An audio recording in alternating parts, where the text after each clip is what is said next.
का बाइबल का वचन उत्पत्ति का ग्रंथ अध्याय 19 वचन 15 से 29 और आज का सुसमाचार मत्ती के अनुसार अध्याय 8 वचन 23 से 27। उत्पत्ति का ग्रंथ अध्याय 19 वचन 15 से 29। स्वर्ग दूतों ने यह कहते हुए लॉट से अनुरोध किया, जल्दी कीजिए, अपनी पत्नी और अपने दोनों पुत्रियों को ले जाइए, नहीं तो आप भी नगर के दंड के लपेट में नष्ट हो जाएंगे। वह हिचकिचाता रहा, इसलिए स्वर्गदूत उसकी पत्नी और उसकी दोनों पुत्रियों का हाथ पकड़कर नगर के बाहर ले चले, क्योंकि प्रभु लॉट को बचाना चाहता था। नगर के बाहर पहुंचकर एक स्वर्गदूत ने कहा, जान बचाकर भाग जाइए, पीछे मुड़कर मत देखिएगा और घाटी में कहीं भी नहीं रुकिएगा। पहाड़ पर भाग जाइए, नहीं तो आप नष्ट हो जाएंगे। लॉट ने उत्तर दिया, महोदय, यह नहीं होगा। आपने मुझ पर दया दृष्टि की और मेरी जान बचाकर मेरा बड़ा उपकार किया है।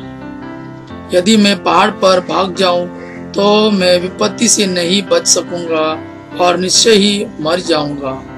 देखिए, सामने की नगरी अधिक दूर नहीं है, मैं वहां शीघ्र ही पहुंच सकता हूँ। मुझे वहां शरण लेने दीजिए। वह एक छोटी सी जगह है, मैं वहां सुरक्षित होऊंगा। स्वर्गदूत ने उत्तर दिया, आपका यह निवेदन मुझे स्वीकार है। मैं उस नगरी का विनाश नहीं करूंगा। शीघ्र ही वहां भाग जाइए। जब तक आप वहां नहीं पहुंचेंगे तब तक मैं कुछ नहीं करूंगा। इस कारण वह नगरी सोअर कहलाती है। जिस समय पृथ्वी पर सूर्य का उदय हुआ और लॉट सोअर पहुंचा, उस समय प्रभु ने सोदोम और गोमोरा पर आकाश से गंधक और आग बरसाई। उसने उन नगरों को, सारी घाटी को, उसके समस्त निवासियों को और उसके सभी पेड़ पौधों को नष्ट कर दिया।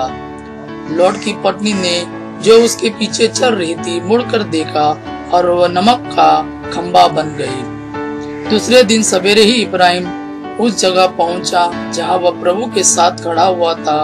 उसने सोदोम गोमोरा और सारी घाटी पर दृष्टि दौड़ाकर देखा कि भट्टी के धुएं की तरह भूमि पर से धुआं ऊपर उठ रहा है।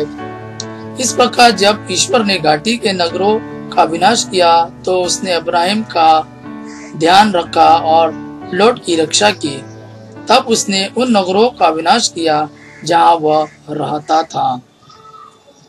आज का सुसमाचार मत्ती के अनुसार अध्याय 8 वचन 23 से 27।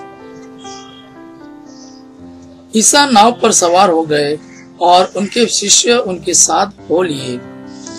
उस समय समुद्र में एकाएक इतनी भारी आंधी उठी कि नाव लहरों से ढकी जा रही थी, परंतु ईसा तो सो रहे थे। शिष्यों ने पास आकर उन्हें जगाया और कहा, प्रभु, हमें बचाइए, हम डूब रहे हैं। ईसा ने उनसे कहा, अल्प विश्वासियों, डरते क्यों हो? तब उन्होंने उठकर वायु और समुद्र को डांटा और पूर्ण शांति छा गई।